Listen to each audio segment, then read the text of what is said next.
नए कृषि कानूनों के खिलाफ किसानों को राजधानी की सीमाओं पर डटे हुए आज 30 दिन हो गए हैं। सरकार और किसान संगठनों के बीच 6 दौर की बातचीत का अब तक कोई नतीजा नहीं निकला है। दिल्ली की सीमाओं पर लगभग 1 महीने से प्रदर्शन कर रहे किसान तीनों नए कृषि कानूनों को वापस किए जाने की मांग पर अड़े हुए हैं। आज अपनी इस रिपोर्ट में हम आपको बताएंगे कि किसान आंदोलन की अब तक की 10 बड़ी बातें क्या रही हैं।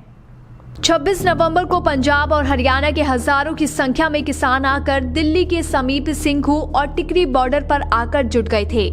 आज इस आंदोलन को 30 दिन हो गए हैं, लेकिन अभी तक किसानों का आंदोलन खत्म होने की बजाय तेज होता जा रहा है। सरकार लगातार किसानों से बातचीत कर हल निकालने की बात कर रही है, लेकिन किसान अपनी मांगों पर अड़े हुए हैं। तो चलिए अब आपको बताते हैं किसानों के आंदोलन से अब तक क्या कुछ हुआ। 26 नवंबर को हजारों किसान दिल्ली की ओर कूच कर रहे थे। दिल्ली पुलिस ने बैरिकेड्स लगाकर किसानों को राजधानी में आने से रोक दिया। दिल्ली गुरुग्राम एक्सप्रेसवे पर यात्रियों को पूरे दिन भारी ट्रैफिक जाम का सामना करना पड़ा।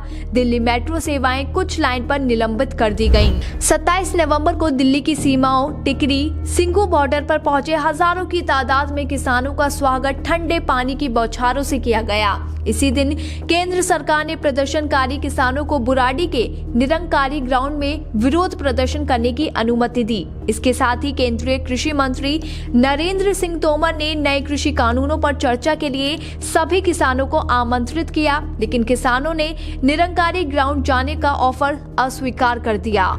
किसान संगठनों और केंद्र सरकार के बीच 1 दिसंबर को विज्ञान भवन में 3 घंटे से ज्यादा तक पहली बातचीत हुई। ये बातचीत बेनतीजा रही, जिसके बाद 3 दिसंबर को चली 7 घंटे की बैठक में किसानों ने केंद्र सरकार के तीनों मंत्रियों से 2 टूक कह दिया कि कृषि कानूनों की वापसी तक आंदोलन जारी रहेगा। इसके बाद 8 दिसंबर को किसानों ने भारत बंद बुलाया। सुबह 11 बजे से 3 बजे तक किसानों ने सड़कों को जाम कर दिया, जिसके चलते हाईवे पर वाहन सवारों को वापस लौटना पड़ा। किसानों के भारत बंद को देखते हुए बॉर्डर पर भारी संख्या में पुलिस बल की मौजूदगी रही। हालांकि इस भारत बंद का असर कुछ जगह पर ही दिखाई दिया। 12 दिसंबर को पंजाब और हरियाणा समेत दिल्ली हाईवे पर स्थित सभी टोल प्लाजा पर किसानों ने कब्जा कर लिया। किसानों ने यहां से गुजर रहे वाहनों को बिना कोई शुल्क दिए गुजरने दिया। वहीं सिंघू, टिकरी, चिल्ला और गाजीपुर बॉर्डर पर अपना डेरा डाले रहे। इसके साथ ही केंद्रीय कृषि मंत्री नरेंद्र सिंह तोमर ने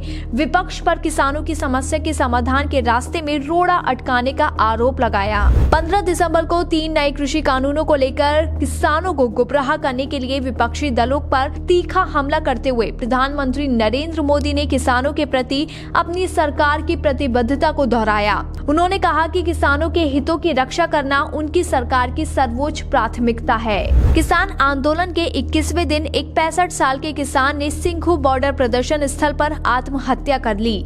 किसान ने सुसाइड नोट में लिखा कि वे किसानों की दुर्दशा को नहीं देख सकते, जो हाल ही में पारित कृषि बिल के विरोध में राष्ट्रीय राजधानी के बॉर्डर पर प्रदर्शन कर रहे हैं। इसके बाद सुप्रीम कोर्ट ने दिल्ली की सीमाओं पर डटे आंदोलनकारी किसानों को हटाने की मांग वाली याचिका की सुनवाई के दौरान अटॉर्नी जनरल के वेणुगोपाल से पूछा कि क्या केंद्र सरकार हाल ही में लागू किए गए कृषि कानूनों पर तब तक रोक लगा सकती है जब तक अदालत इस मामले की सुनवाई नहीं कर लेती।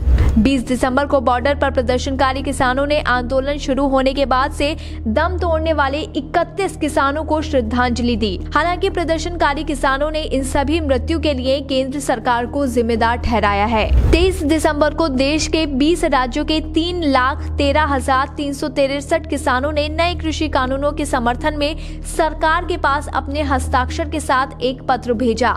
केंद्रीय मंत्री तोमर ने कहा कि देश भर में नए कृषि कानूनों को लेकर किसानों में उत्साह है और लंबे समय से देश के कृषि क्षेत्र में इन सुधारों की जरूरत महसूस हो रही थी।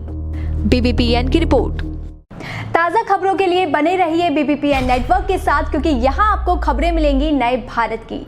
हमारे साथ बने रहने के लिए हमारे चैनल को सब्सक्राइब करें और शेयर करना बिल्कुल ना भूलें।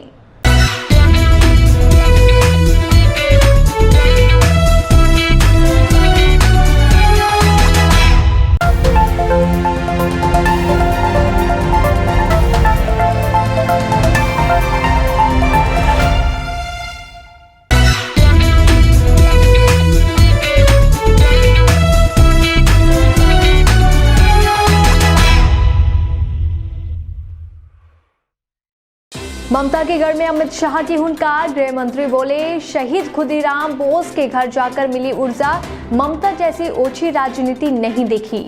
सरकार की ओर से समझौते के सुर। कृषि मंत्री बोले, अगर किसान हर क्लॉज पर आपत्तियां समझा पाए तो कानून में बदलाव के बारे में सोचेंगे।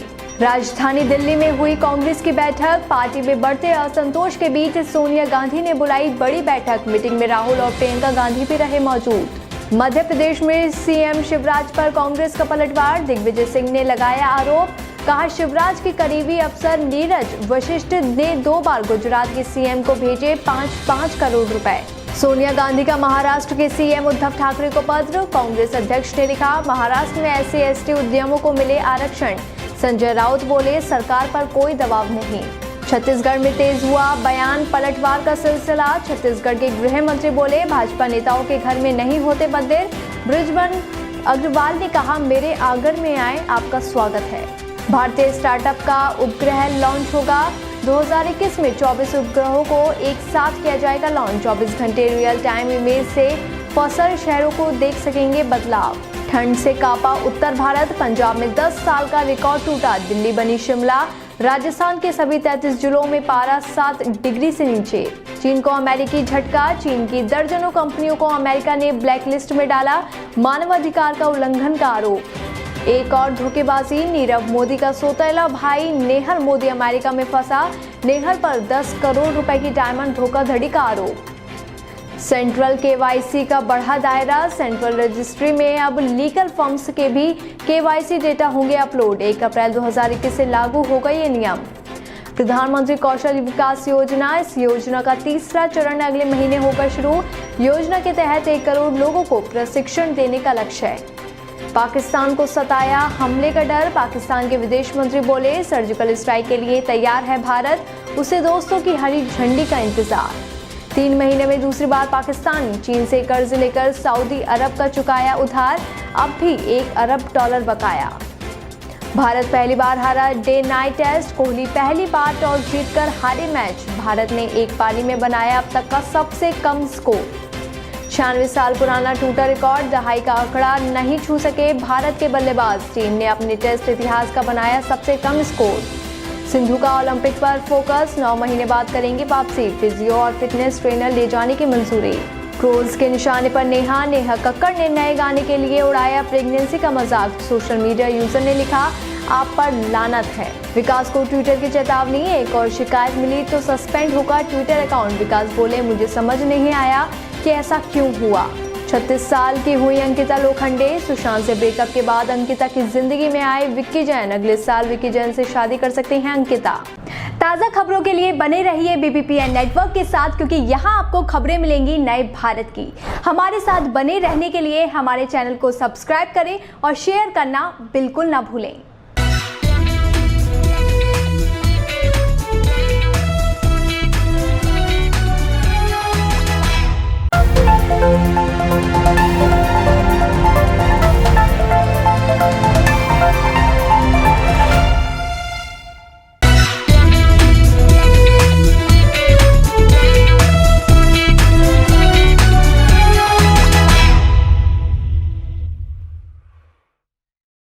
कांग्रेस अध्यक्ष सोनिया गांधी ने पार्टी में चल रहे अंदरूनी घमासान को रोकने और नए अध्यक्ष के चुनाव की चुनौतियों का हल निकालने के लिए पार्टी के शीर्ष नेताओं की आज बैठक बुलाई है। इस बैठक में सोनिया गांधी पार्टी के 23 असंतुष्ट नेताओं से भी मुलाकात करेंगी। कांग्रेस के नए अध्यक्ष के चुनाव में घमासान को थामने के लिहाज से इस पहल को बेहद खास माना जा रहा है। एक रिपोर्ट देखिए। कांग्रेस संगठन के चुनावों में अध्यक्ष पर आम सहमति बनाने की कोशिश शुरू हो गई है। कांग्रेस अध्यक्ष सोनिया गांधी ने पार्टी के शीर्ष नेताओं की एक महत्वपूर्ण बैठक आज बुलाई है। सोनिया ने कांग्रेस में नाराज चल रहे वरिष्ठ नेताओं को भी इस बैठक में बुलाया है, जिन्होंने हाल ही में चिट्ठी लिखकर पार्टी में स्थायी अध्यक्ष समेत संगठन के चुनाव कर बदलाव करने की मांग की थी।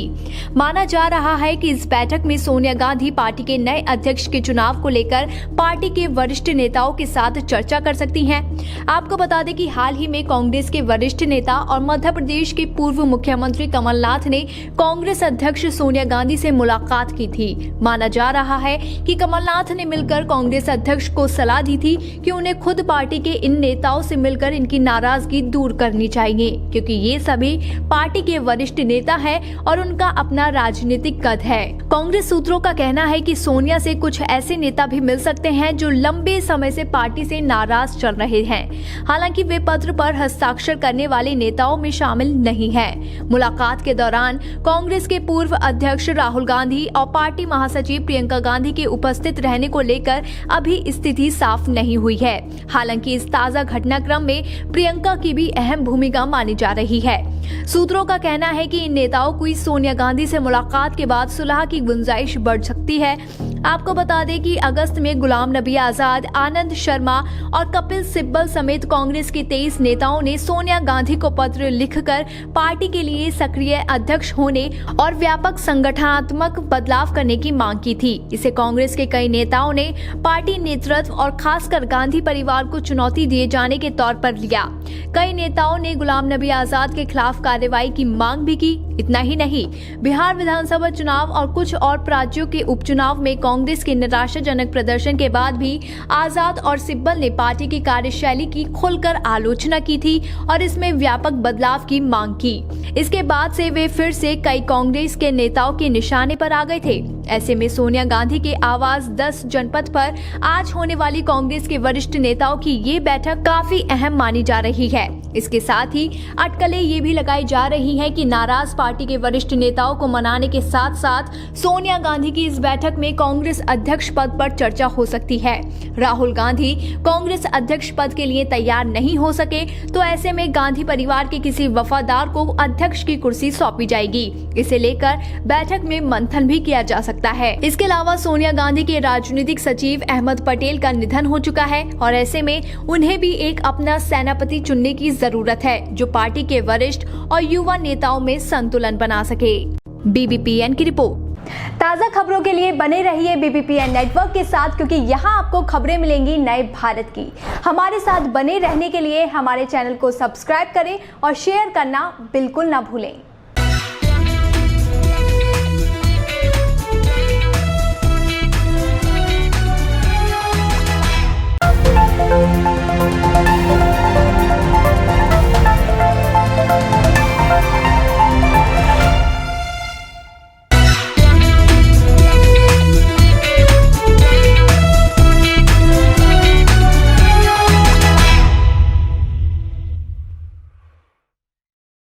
क्रेडिट कार्ड हर मायने में जरूरी है और अच्छे क्रेडिट स्कोर वाले ग्राहकों के लिए बैंक कम ब्याज दर पर लोन की पेशकश करते हैं। क्रेडिट स्कोर बेहतर हो तो ग्राहक को लोन मिलने में आसानी होती है। क्रेडिट स्कोर को बेहतर बनाए रखना बेहद आसान है, इसलिए अच्छे क्रेडिट स्कोर वाले ग्राहकों के लिए बैंक एक नई पेशकश लेकर आया है। एक रिपोर्ट देखिए। आजकल हर किसी के पास क्रेडिट कार्ड होना एक आम बात हो गई है और जो भी लोग क्रेडिट कार्ड रखते हैं उनको ये बात बहुत अच्छे से पता होगी कि क्रेडिट स्कोर हर मायने में ज़रूरी है। आपको बता दें कि अच्छे क्रेडिट स्कोर वाले ग्राहकों के लिए बैंक कम ब्याज दर पर लोन की पेशकश करते हैं। क्रेडिट स्कोर बेहतर हो तो ग्राहक को लोन मिलने में काफी आसानी होती है। क्रेडिट स्कोर को बेहतर बनाए रखना आसान है। बैंक कम स्कोर वाले लोगों को लोन या क्रेडिट कार्ड देना बिल्कुल पसंद नहीं करते, क्योंकि वे अपने पैसे से उन पर भरोसा नहीं कर पाते हैं। कम स्कोर होने के बावजूद अगर आपको कार्ड या लोन मिलता है तो आपकी क्रेडिट सीमा कम हो सकती है या आपको बहुत ज्यादा ब्याज दर भी चुकाना पड़ सकता है। क्या होता है क्रेडिट स्कोर? क्रेडिट स्कोर एक 3 अंकों की संख्या है जो बैंकों और बाकी वित्तीय संस्थानों में व्यक्ति की साख को बताता है। क्रेडिट स्कोर की गणना आपकी क्रेडिट हिस्ट्री का यूज करके की जाती है। इसमें आपके पेमेंट हिस्ट्री, आपके द्वारा इस्तेमाल किए गए लोन या क्रेडिट कार्ड की जानकारी शामिल होती है। अब हम आपको कुछ ऐसे तरीके बताने जा रहे हैं जिनके जरिए आप अपना क्रेडिट स्कोर और बेहतर कर सकते हैं। बकाया धन चुकता करना। ग्राहक समय पर अपने बकाया का भुगतान कर दे तो एक अच्छा क्रेडिट स्कोर बना रहेगा। अपने क्रेडिट कार्ड पेमेंट्स और अपनी मासिक EMI का भुगतान ग्राहक को हमेशा समय पर ही देना चाहिए, जिससे आपका स्कोर हमेशा अच्छा रहे। क्रेडिट उपयोगिता। क्रेडिट स्कोर की गणना करते समय उपयोगिता को हमेशा ध्यान में रखा जाता है। हमेशा ये सलाह दी जाती है कि लोग अपने क्रेडिट उपयोग को 30% से कम ही रखें। आपके लिए उपलब्ध क्रेडिट की सीमा और इसका कितना आप उपयोग कर रहे हैं, ये क्रेडिट पैसे पर आपकी निर्भरता को दिखाता है। इसलिए अगर आपके पास कई क्रेडिट कार्ड हैं तो इस बात की जांच जरूर करें कि आप कितने पैसे क्रेडिट पर उपयोग कर रहे हैं।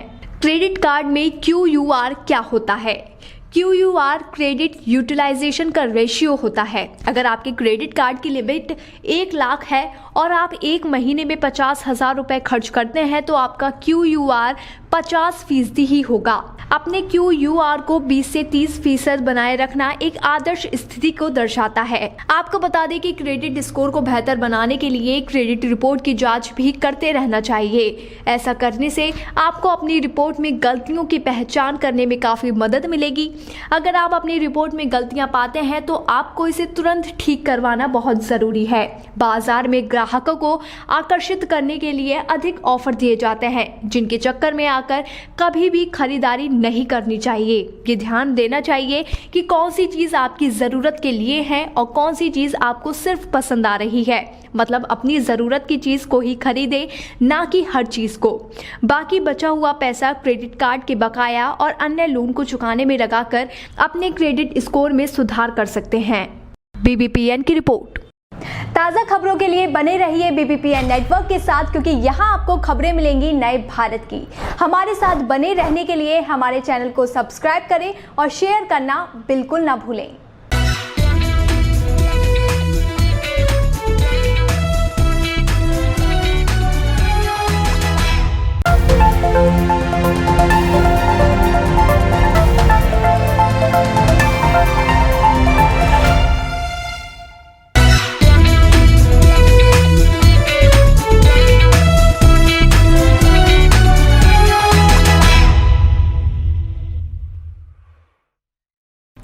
मुसलमानों की कुरान की तरह ईसाई धर्म के लोगों की बाइबल में आस्था होती है।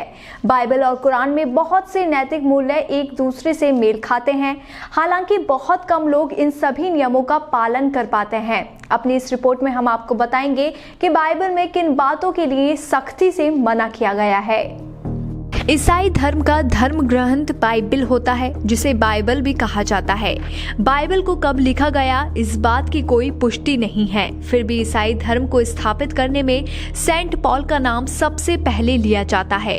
हर धर्म की अपनी एक किताब होती है, अपने नियम होते हैं और अपनी कुछ खास बातें भी होती हैं। इन नियमों का पालन करना और बात मानना हर किसी के बस की बात नहीं होती है, और ऐसा ही कुछ बाइबल में भी है। जी हाँ, ईसाई धर्म के धर्म ग्रंथ बाइबल में कई सख्त नियम हैं। छोटे कपड़े और महंगी चीजें। बाइबल के एक अध्याय में सेंट टिमोथी कहते हैं कि महिलाओं का पहनावा सही होना चाहिए। इतना ही नहीं, चमकते इयररिंग्स, सोने की चेन या महंगी घड़ियां जैसे रिसेम्बल्स फैशन आइटम्स भी वर्जित हैं। मछली या सी फूड। लेविटिकस के अध्याय के मुताबिक नदी या समुद्र में रहने वाले जीवों के पास पंख नहीं होते हैं। इन जीवों को खाने से बचना चाहिए। तलाक के बाद शादी। बाइबल के एक अध्याय में तलाक के बाद दोबारा शादी नहीं करनी चाहिए। यानी अगर आपका तलाक हो चुका है तो बैचलर रहने में ही आपकी भलाई है। पार्टनर से रिश्ता तोड़ना। क्रोथियंस के अध्याय के मुताबिक दोबारा शादी की बात सोचना तो दूर की बात है, पहली बात लोगों को तलाक ही नहीं लेना चाहिए। इसमें यह भी कहा गया है कि महिला को अपने पति से कभी अलग नहीं रहना चाहिए। फटे हुए कपड़े। अगर आप सोच रहे हैं कि महंगी और सुंदर चीजें ना पहनने की वजह से आप बच गए हैं, तो एक बार अपनी रिप्ड और या रफ जीन्स पर भी नजर डाल लीजिए, जो फैशन जगत का एक मौजूदा ट्रेंड भी है। लेविटिकस के एक अध्याय के मुताबिक आपका सिर कभी खुला नहीं होना चाहिए और ना ही आपके कपड़े फटे होने चाहिए। चर्च में लड़कियों के बोलने पर पाबंदी। क्रोथियंस के एक और अध्याय में कहा गया है कि महिलाओं को चर्च में बोलने की आजादी नहीं है। जब तक उन्हें बोलने के लिए ना कहा जाए तब तक उन्हें चुप रहना चाहिए। उन्हें इसके लिए बनाए गए नियमों का पालन करना चाहिए। शेव या ट्रिम करवाना। लेविटिकस का एक अध्याय कहता है कि पुरुषों को दाढ़ी या तो किसी माउंटेन मैन की तरह लंबी और घनी दाढ़ी रखनी चाहिए या फिर एकदम क्लीन कट। लेकिन फैशन ट्रेंड को देखें तो ज्यादातर लोग सिर और दाढ़ी के बालों पर नए नए एक्सपेरिमेंट करते नजर आते हैं। शराब पीना कहाँ है मना। लेविकट का एक अध्याय कहता है कि जब आप किसी कार्यक्रम या समारोह में जाते हैं तो आपको शराब या किसी तरह की स्ट्रॉन्ग ड्रिंक नहीं पीनी चाहिए। पीठ पीछे बुराई। लेविकट का एक अध्याय कहता है कि आपको कभी किसी की पीठ पीछे बुराई नहीं करनी चाहिए, फिर चाहे आप कितने भी गुस्से और नशे में ही क्यों ना हो। BBPN की रिपोर्ट। ताज़ा खबरों के लिए बने रहिए BBPN नेटवर्क के साथ, क्योंकि यहाँ आपको खबरें मिलेंगी नए भारत की। हमारे साथ बने रहने के लिए हमारे चैनल को सब्सक्राइब करें और शेयर करना बिल्कुल ना भूलें।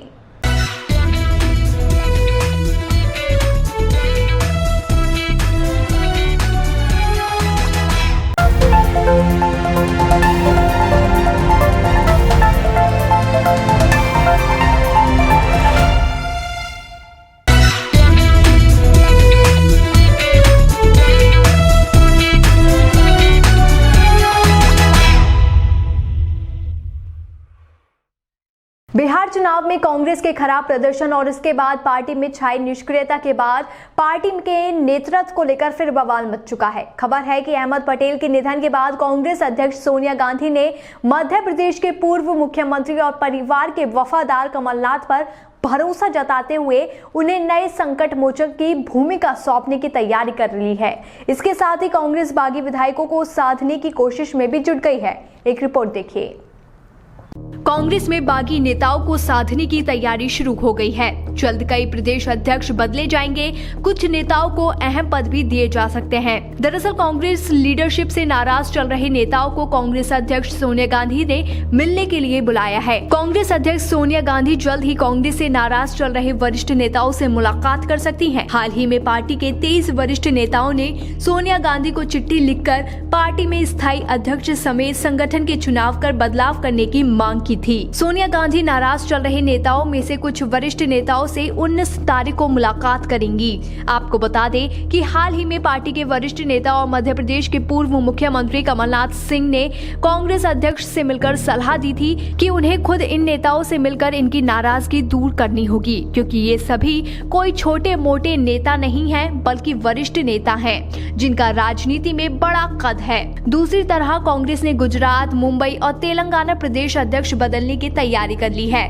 इसमें नाराज चल रहे कई नेताओं को महत्वपूर्ण पद दिए जा सकते हैं। दरअसल बिहार चुनाव के नतीजे आने के बाद कांग्रेस में अंतर्कलह बढ़ने लगी है। हाल ही में कपिल सिब्बल ने कहा था कि देश की सबसे पुरानी राजनीतिक पार्टी 1.5 साल से बिना अध्यक्ष के कैसे काम कर सकती है। कार्यकर्ता अपनी समस्या लेकर कहां जाएं? कपिल सिब्बल ने एक इंटरव्यू के दौरान अपनी बातें रखी। उन्होंने कहा था कि राहुल गांधी ने पहले ही जता दिया था कि वे कांग्रेस पार्टी के अध्यक्ष नहीं बनना चाहते हैं। इसके साथ ही उन्होंने ये भी कहा कि वे नहीं चाहते कि गांधी परिवार से कोई भी व्यक्ति कांग्रेस पार्टी का अध्यक्ष नियुक्त हो। सिब्बल ने चिट्ठी को लेकर अपनी बात रखी और कहा कि मैंने कोई विवादित टिप्पणी नहीं की है। उन्होंने कहा कि हमने अगस्त में चिट्ठी लिखी थी, जो कि हमारी तीसरी चिट्ठी थी। इससे पहले गुलाम नबी आजाद ने भी इससे पहले 2 चिट्ठियां लिख चुके हैं, लेकिन फिर भी हमसे किसी ने कोई बात नहीं की। इसलिए मौका मिलते ही मैंने बात शुरू कर दी। आपको बता दें कि इन 23 नेताओं में गुलाम नबी आजाद, कपिल सिब्बल,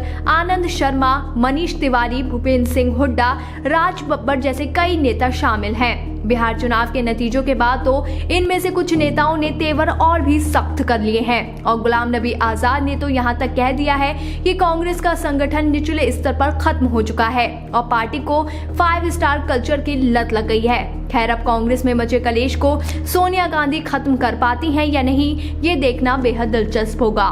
BBPN की रिपोर्ट। ताज़ा खबरों के लिए बने रहिए BBPN नेटवर्क के साथ, क्योंकि यहाँ आपको खबरें मिलेंगी नए भारत की।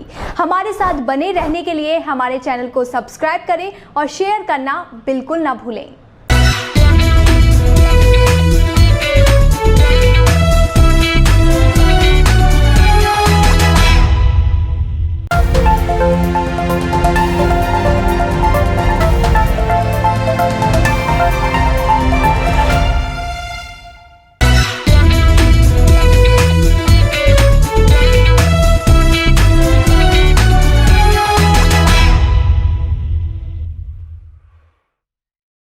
जम्मू कश्मीर में अनुच्छेद 370 और 35 ए खत्म किए जाने के बाद सूबे में पहली बार हुए जिला विकास परिषद के चुनाव के नतीजे घोषित हो गए हैं। कश्मीर में पहली बार भारतीय जनता पार्टी ने अपना खाता खोला है। तो क्या रहे डीडीसी के अंतिम आंकड़े, इस रिपोर्ट में देखिए। जम्मू कश्मीर में जिला विकास परिषद चुनाव के सभी सीटों के नतीजे आ गए हैं। जम्मू कश्मीर में पहली बार हो रहे जिला परिषद के चुनाव को काफी अहम माना जा रहा है, जिसके चलते राजनीतिक दलों के कई दिग्गज नेताओं ने भी इन चुनावों में अपनी किस्मत आजमाई है। इन नतीजों के मुताबिक 6 दलों के गठबंधन गुपकार को बहुमत मिला है। 280 में 74 सीटें बीजेपी के पास गई हैं। गुपकार गठबंधन में शामिल एनसी को 66 और पीडीपी को 26 सीटें मिली हैं। कांग्रेस के पास 25 सीटें आई हैं और बाकी सीटें अन्य के खाते में गई हैं। गुपकार गठबंधन सबसे आगे है, लेकिन पार्टी सबसे बड़ी जो उभरी है वो भारतीय जनता पार्टी है। डीडीसी चुनावों के नतीजे अनुमान के अनुरूप ही दिख रहे हैं। दरअसल जम्मू क्षेत्र में भाजपा मजबूती बनाए हुए है, वहीं नेशनल कॉन्फ्रेंस, पीडीपी जैसी क्षेत्रीय पार्टियों के गठबंधन गुपकार का प्रदर्शन कश्मीर घाटी और जम्मू के पीर पंजाल और चेनाब घाटी क्षेत्रों में बेहतर है। बीजेपी का प्रदर्शन कश्मीर घाटी के मुकाबले जम्मू क्षेत्र में ज्यादा अच्छा रहा है। गुपकार गठबंधन डीडीसी चुनाव को अनुच्छेद 370 हटने पर जनमत संग्रह की तरह देख रहा है। बीजेपी को घाटी में पूरी तरह से नकार दिया गया है। डीडीसी चुनाव में गुपकार गठबंधन की जीत पर महबूबा मुफ्ती ने खुशी जताई है। इसके साथ ही पूर्व मुख्यमंत्री उमर अब्दुल्ला ने बीजेपी पर निशाना साधा है। उन्होंने कहा कि जम्मू कश्मीर के लोगों ने अपना जवाब दे दिया है। वहीं केंद्रीय मंत्री अनुराग ठाकुर का कहना है कि जम्मू कश्मीर में इतिहास लिखा गया है। यहाँ से दुनिया को संदेश गया कि ये लोकतंत्र की जीत है। आपको बता दें कि केंद्र शासित प्रदेश में डीडीसी का चुनाव 28 नवंबर से होकर 8 चरणों में पूरा हुआ। अगस्त 2019 में संविधान के अनुच्छेद 370 के अधिकतर प्रावधानों को समाप्त कर जम्मू कश्मीर का विशेष राज्य का दर्जा खत्म किए जाने के बाद राज्य में ये पहला चुनाव था। चुनाव में कुल 280 सीटों पर मतदान हुआ, जिसमें जम्मू की 140 और कश्मीर की 140 सीटें थी। आपको बता दें कि जम्मू कश्मीर में अनुच्छेद 370 हटने और केंद्र शासित प्रदेश बनाए जाने के बाद पहली बार हुए किसी भी तरह के चुनाव शांतिपूर्ण ढंग से पूरे हुए हैं।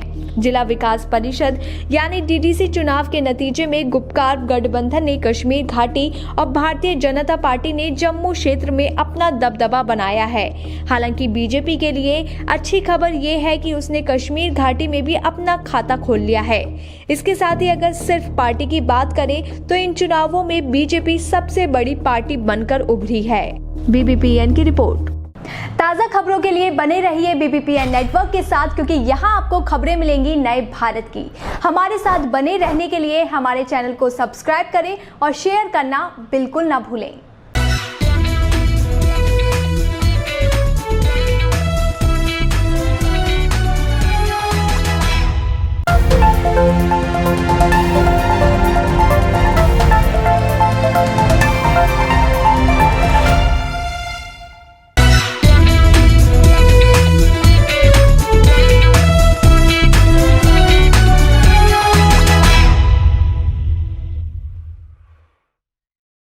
उत्तर प्रदेश विधानसभा चुनाव होने में करीब 1.25 साल बाकी है, लेकिन उससे पहले सूबे में होने वाला पंचायत चुनाव 2022 का लिटमस टेस्ट माना जा रहा है।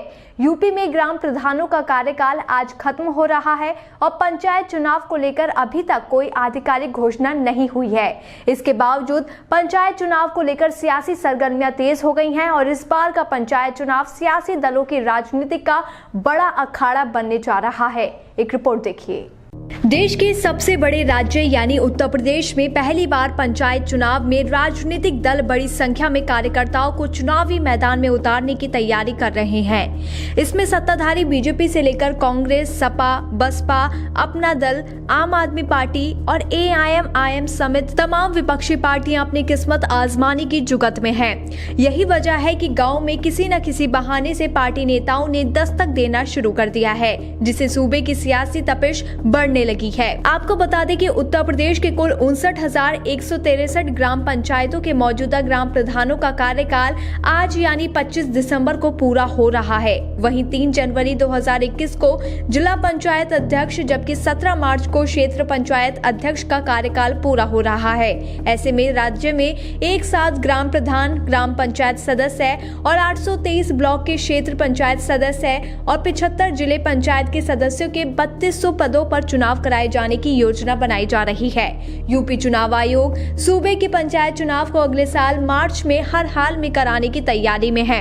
ऐसे में फरवरी के दूसरे या तीसरे हफ्ते में यूपी पंचायत चुनाव को लेकर अधिसूचना जारी की जा सकती है। इसके साथ ही बीजेपी ने पंचायत चुनाव के लिए अपनी कमर कस ली है। सूबे के त्रिस्तरीय पंचायत चुनाव में बीजेपी ने अपने सिंबल या पार्टी अधिकृत प्रत्याशी उतारने की दिशा में मन बना लिया है। बीजेपी ने पंचायत चुनाव के जरिए गांव स्तर पर नेतृत्व तैयार करने के लिए ग्राम प्रधान तक के चुनाव लड़ने की रणनीति बनाई है, तो दूसरी ओर विपक्ष पंचायत चुनाव में अधिकृत उम्मीदवार के साथ उतारने की तैयारी में है। सपा ने जिला पंचायत चुनाव को पार्टी स्तर पर लड़ने का फैसला किया है, जबकि ग्राम प्रधान और क्षेत्र पंचायत सदस्य के लिए अधिकृत प्रत्याशी उतारने को लेकर मन बनाया गया है। ऐसे में कांग्रेस के प्रदेश अध्यक्ष अजय कुमार लल्लू ने बताया कि पार्टी ने जिला पंचायत सदस्य का चुनाव तो पार्टी स्तर पर लड़ने का फैसला किया है, लेकिन ग्राम प्रधान और क्षेत्र पंचायत सदस्य का चुनाव पार्टी के सिंबल पर नहीं लड़ेगी। बहुजन समाजवादी पार्टी की अगर बात करें तो बसपा ने भी पंचायत चुनाव को लेकर तैयारी शुरू कर दी है। पार्टी पंचायत चुनाव पूरी ताकत के साथ लड़ेगी और कर्मठ कार्यकर्ताओं को चुनावी मैदान में उतारेगी। इसके लिए बसपा ने अपने मंडल और जिला कोऑर्डिनेटर को जिम्मेदारी भी सौंप दी है। बसपा इससे पहले भी जिला पंचायत सदस्य का चुनाव सिंबल पर लड़ चुकी है, लेकिन इस बार ग्राम प्रधान और क्षेत्र पंचायत के लिए भी कमर कस ली है। आपको बता दें कि यूपी में पंचायत चुनाव पार्टी सिंबल पर नहीं होते हैं। हालांकि इन चुनावों में राजनीतिक दल समर्थित प्रत्याशियों के माध्यम से अपनी उपस्थिति दर्ज कराते रहे हैं और यही वजह है कि इस बार का चुनाव राजनीतिक दलों के लिए काफी अहम और महत्वपूर्ण माना जा रहा है। बीबीपीएन की रिपोर्ट। ताज़ा खबरों के लिए बने रहिए बीबीपीएन नेटवर्क के साथ, क्योंकि यहाँ आपको खबरें मिलेंगी नए भारत की। हमारे साथ बने रहने के लिए हमारे चैनल को सब्सक्राइब करें और शेयर करना बिल्कुल ना भूलें।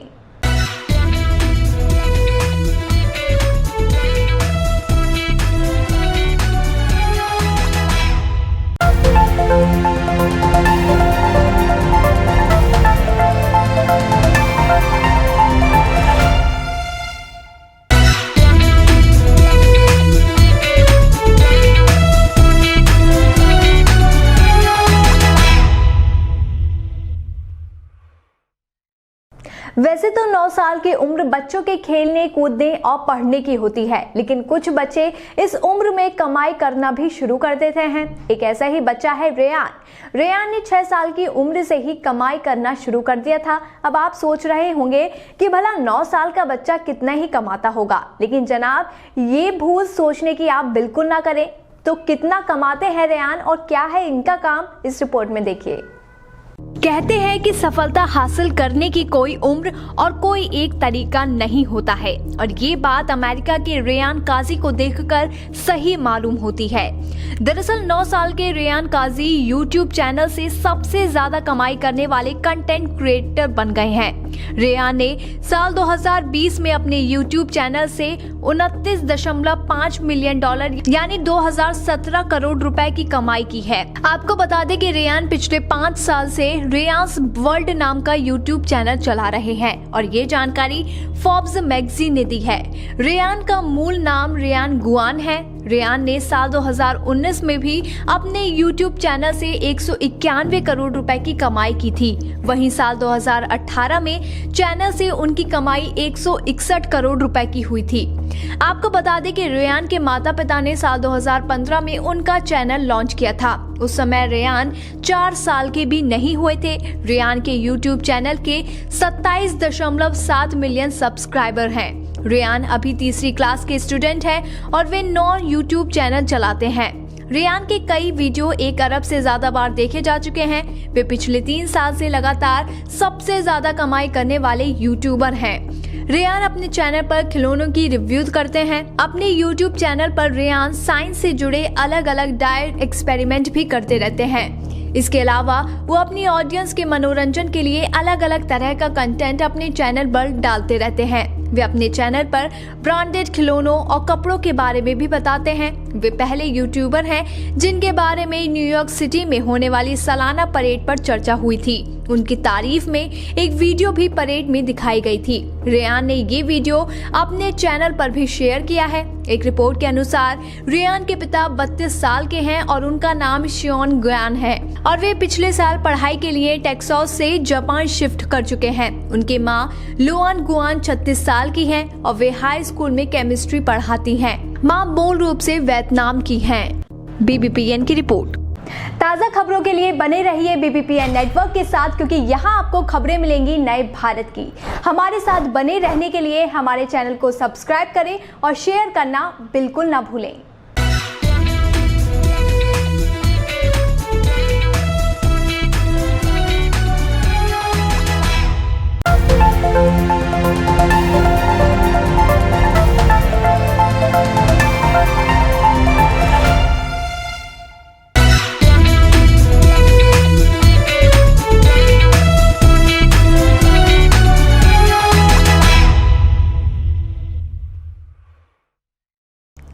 पिछले 75 सालों से हिंदी सिनेमा पूरी दुनिया पर छाया हुआ है। बॉलीवुड ने इतने सालों में अनगिनत एक्टरों को जन्म दिया है, जिनमें से कुछ यहाँ के बादशाह बन गए तो कुछ गुमनाम हो गए। अपनी कड़ी मेहनत और उम्दा एक्टिंग के दम पर कई अभिनेता आज भी लोगों के दिलों पर राज कर रहे हैं। यहाँ कई ऐसे अभिनेता भी हैं जिनकी फैन फॉलोइंग करोड़ों में है और यही वजह है कि उनकी हर फिल्म बॉक्स ऑफिस पर सुपरहिट होती है। आज हम आपको ऐसे ही कुछ अभिनेताओं के बारे में बताने जा रहे हैं जिन्होंने हिंदी सिनेमा को एक अलग और सफल मुकाम पर पहुंचाया है। बॉलीवुड इतिहास की किताबों में जिन नामों को सबसे ऊपर जगह दी गई है उनमें दिलीप कुमार, अमिताभ बच्चन, धर्मेंद्र, राज कपूर, सलमान खान, शाहरुख खान और आमिर खान शामिल हैं। इसके बाद 8वें, 9वें और 10वें स्थान के लिए राजेश खन्ना, जितेंद्र, मिथुन चक्रवर्ती, राजेंद्र कुमार, मनोज कुमार, ऋतिक रोशन, अक्षय कुमार और अजय देवगन के नाम शामिल हैं। वहीं बात करें सोशल मीडिया की तो पिछले कई दिनों से यहाँ पर उन सुपरस्टार्स की बात हो रही है जिन्होंने भारत के आजाद होने के बाद से लेकर अभी तक सबसे ज्यादा कमाई करने वाली फिल्में दी हैं। इसमें छठे नंबर पर हैं ऋतिक रोशन। ऋतिक ने बॉलीवुड में अपना करियर 20 साल पहले फिल्म कहो ना प्यार से शुरू किया था। अपनी पहली ही फिल्म में ऋतिक ने ये दिखा दिया था कि वो सिर्फ अपने पिता के नाम के सहारे नहीं बल्कि अपनी मेहनत के बल पर बॉलीवुड में आए हैं। इस लिस्ट में 5वें स्थान बॉलीवुड के ही मैन कहे जाने वाले धर्मेंद्र, बॉलीवुड के बादशाह शाहरुख खान और राज कपूर का है। दोनों ही स्टार्स की फैन फॉलोइंग एक दूसरे को टक्कर देती है। एक बॉलीवुड पर राज करता है तो दूसरा लोगों के दिलों पर। इसमें चौथा स्थान सदी के महानायक यानी अमिताभ बच्चन का है। अमिताभ हिंदी सिनेमा के सबसे बड़े सुपरस्टार हैं जिनके फैन हर उम्र के लोग हैं। अमिताभ की इसमें 6 सबसे ज्यादा कमाई करने वाली फिल्में हैं। तीसरे स्थान पर रहे आमिर खान। हिंदी सिनेमा के वो सितारे हैं जो अपनी हर फिल्म में लीक से हटकर काम करते हैं। साल में सिर्फ 1 या 2 फिल्में करने वाले आमिर अपने दर्शकों का पूरा ख्याल रखते हैं और हर फिल्म में उनको एक खास मैसेज भी देते हैं। अपने 32 साल के लंबे करियर में उनकी 7 फिल्मों को साल की सबसे ज्यादा कमाई करने वाली फिल्मों में देखना कोई हैरानी की बात नहीं है। वहीं दिलीप कुमार का नाम हिंदी सिनेमा के इतिहास में हमेशा ही सुनहरे अक्षरों में लिखा जाएगा। हिंदी सिनेमा को पूरी दुनिया में फेमस करने में दिलीप कुमार का सबसे ज्यादा योगदान रहा है। आज भी लोग उनकी एक्टिंग के कायल हैं और यही वजह है कि वो इस लिस्ट में दूसरे स्थान पर हैं और उन्होंने बॉलीवुड को 9 सबसे ज्यादा कमाई करने वाली फिल्में दी हैं और बॉलीवुड के दबंग यानी सलमान खान इस लिस्ट में सबको पछाड़ते हुए पहले नंबर पर पहुंच गए हैं। 30 साल के अपने करियर में सलमान ने बॉलीवुड में तो मुकाम हासिल कर लिया है जिसका सपना हर इंसान देखता है। सलमान का जादू उनके फैंस के सिर चढ़कर बोलता है। सोशल मीडिया पर लोग सलमान की हर फोटो और वीडियो ट्रेंड करती हैं। सलमान के 30 सालों की मेहनत ही है कि उनकी 10 फिल्में सबसे ज्यादा कमाई करने वाली हैं, जो भारतीय सिनेमा के इतिहास में एक रिकॉर्ड है। उनकी इस लिस्ट में मैंने प्यार किया, साजन, हम आपके हैं कौन, हम साथ साथ हैं, नो एंट्री, दबंग, बॉडीगार्ड, एक था टाइगर, बजरंगी भाईजान और टाइगर जिंदा हैं शामिल हैं। BBPN की रिपोर्ट। ताज़ा खबरों के लिए बने रहिए BBPN नेटवर्क के साथ, क्योंकि यहाँ आपको खबरें मिलेंगी नए भारत की। हमारे साथ बने रहने के लिए हमारे चैनल को सब्सक्राइब करें और शेयर करना बिल्कुल ना भूलें।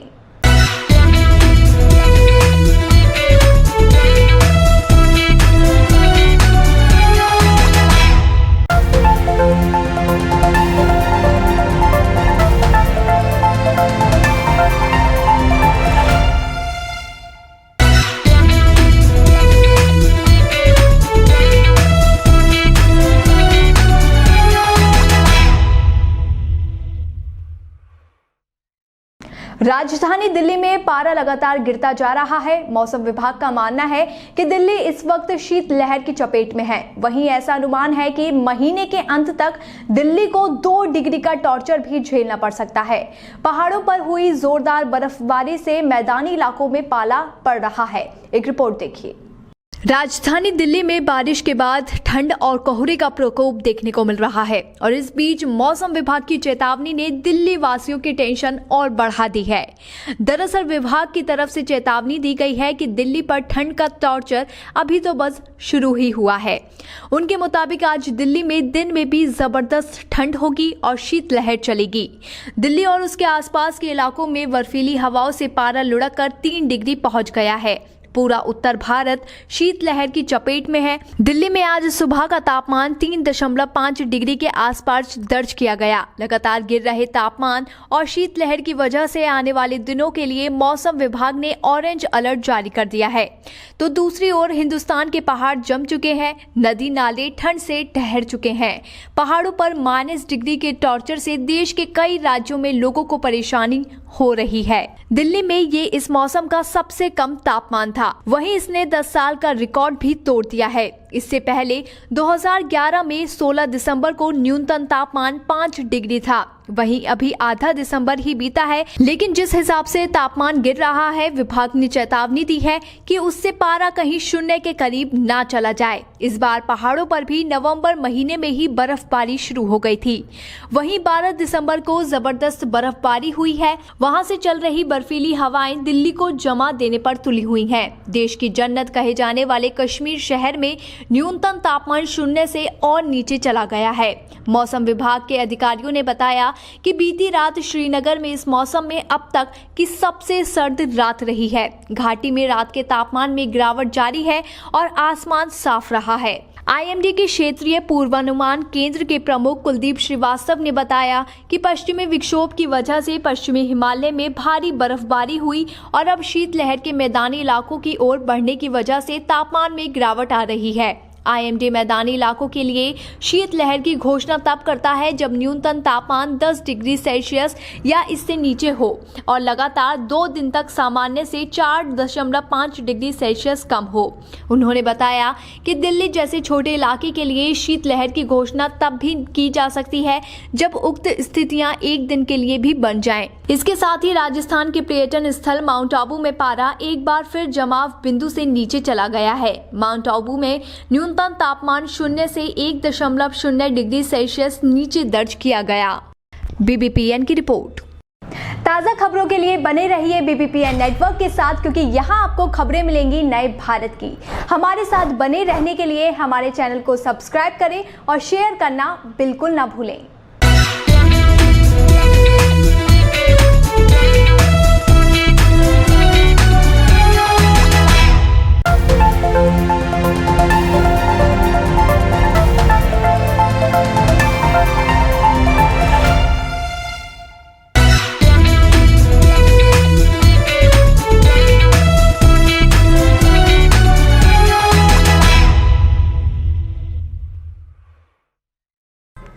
साल 2020 अंत की दहलीज पर खड़ा है और नए साल को लेकर तैयारियां भी शुरू हो गई हैं।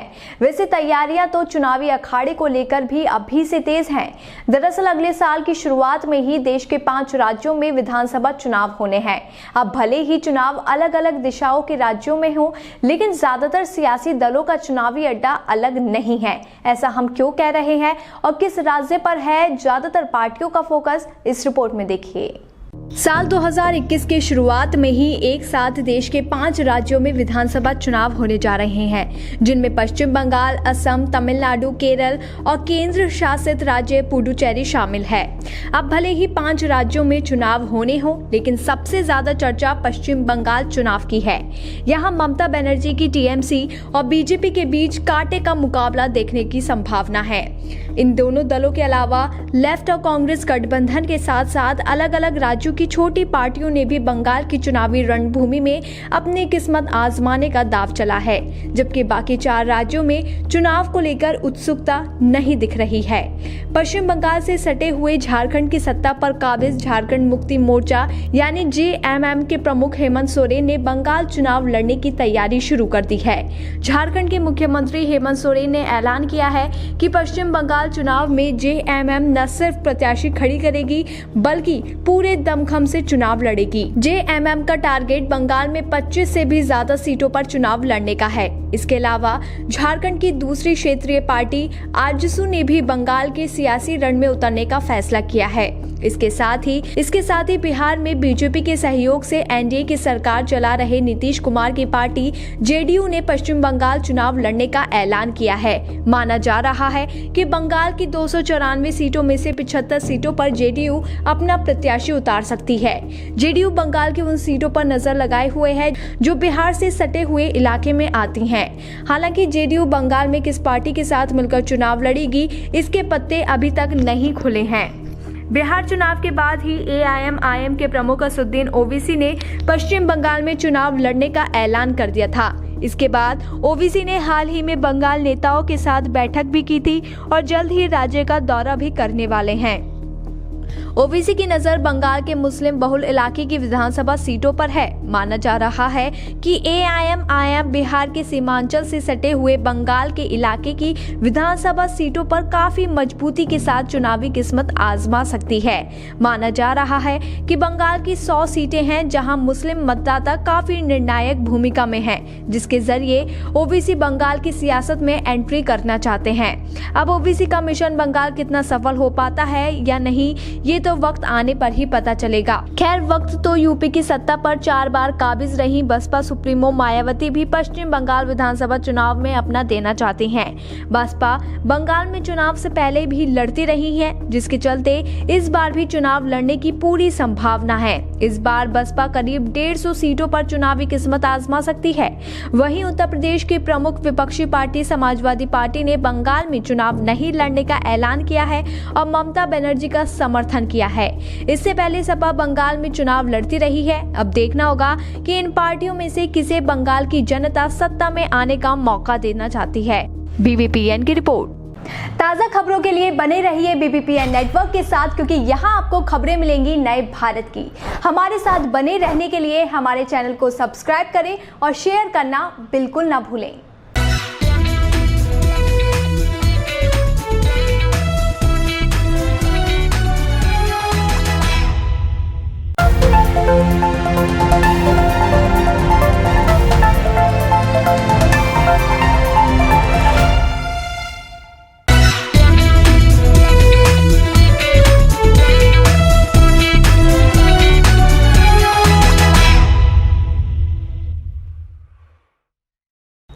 संजीवनी क्रेडिट कोऑपरेटिव सोसाइटी प्रकरण में केंद्रीय जल शक्ति मंत्री गजेंद्र सिंह शेखावत की मुश्किलें और बढ़ सकती हैं।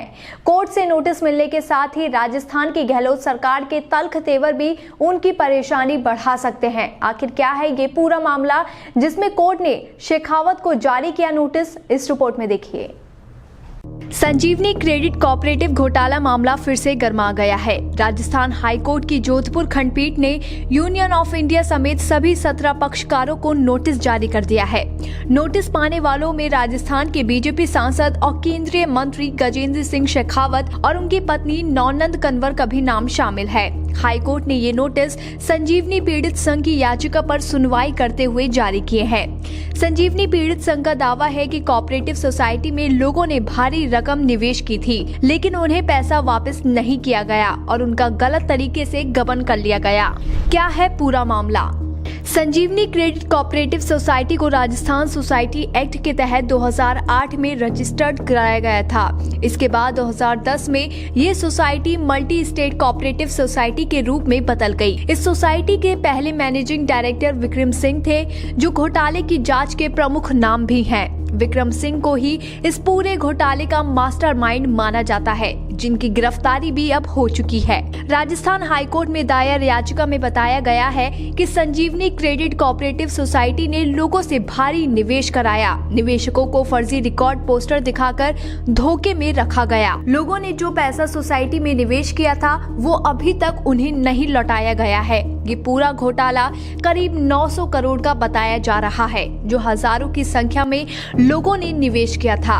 आरोप ये भी है कि निवेशकों के पैसे को गलत तरीके से लोन पर दिया गया और लोन पर ब्याज भी नहीं वसूला गया।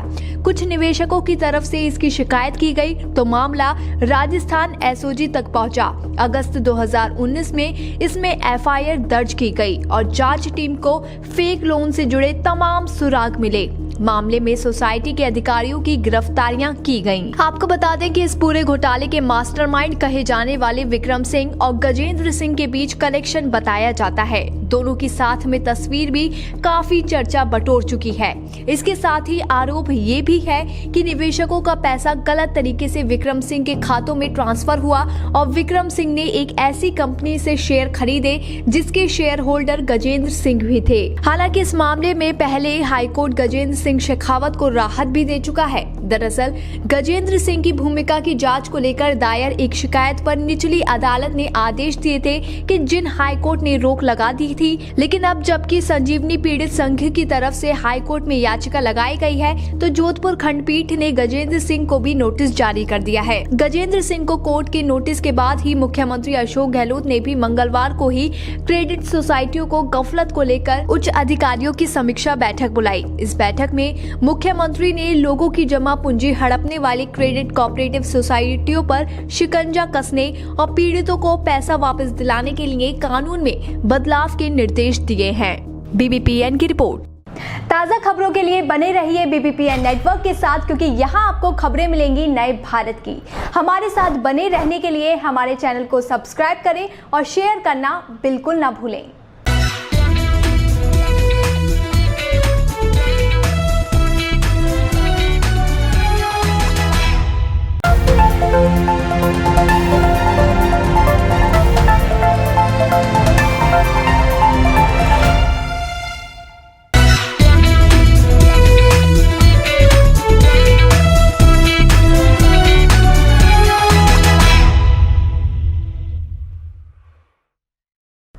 यूरोपीय देशों समेत दुनिया भर में 16 देशों में कोरोना वायरस के नए स्ट्रेन ने पैर पसारना शुरू कर दिया है। बताया जा रहा है कि ये नया स्ट्रेन 70% ज्यादा संक्रामक है। अगर ये नया स्ट्रेन भारत आता है तो देश का क्या होगा? भारत के साथ साथ कितने और देशों में इस वायरस ने दस्तक दे दी है? क्या इस वायरस का जल्द होगा खात्मा? क्या पिछले कोरोना वायरस की तुलना में ये ज्यादा तबाही मचाएगा? इन तमाम सवालों के जवाब जानने के लिए देखिए हमारी ये रिपोर्ट। दुनिया भर में कोरोना वायरस महामारी को तबाही मचाते हुए 1 साल हो गए हैं। अभी इसकी वैक्सीन को लेकर कुछ साफ नहीं हो पाया है कि कोरोना के नए प्रकार ने और चिंताएं बढ़ा दी हैं। दरअसल पिछले कुछ हफ्तों में कोविड-19 के कम से कम 3 नए वेरिएंट सामने आने की खबर आ चुकी है। इनमें से यूनाइटेड किंगडम में कोरोना का जो वेरिएंट पाया गया है, बताया जा रहा है कि वो 70% तक ज्यादा संक्रामक है। लेकिन राहत की बात यही है कि अब तक इनमें से किसी भी वेरिएंट के ज्यादा जानलेवा होने की खबर नहीं है। ये भी माना जा रहा है कि इस पर वो वैक्सीन और इलाज कारगर होगा जो अब तक मौजूद है। लेकिन अब सवाल ये है कि ये नए वेरिएंट्स कितने देशों में फैल चुके हैं। आपको बता दें कि ब्रिटेन में बीते 14 दिसंबर को पुष्टि हुई थी कि सितंबर में वहां पहली बार नया वेरिएंट दिखा था। वहीं दक्षिण अफ्रीका में भी एक और नए स्ट्रेन की बात सामने आई थी। एक और कोविड स्ट्रेन नाइजीरिया में पाए जाने की भी खबर सामने आ चुकी है। यूके में 14 दिसंबर को कम से कम 1000 केसों का कारण नए स्ट्रेन को बताया गया है।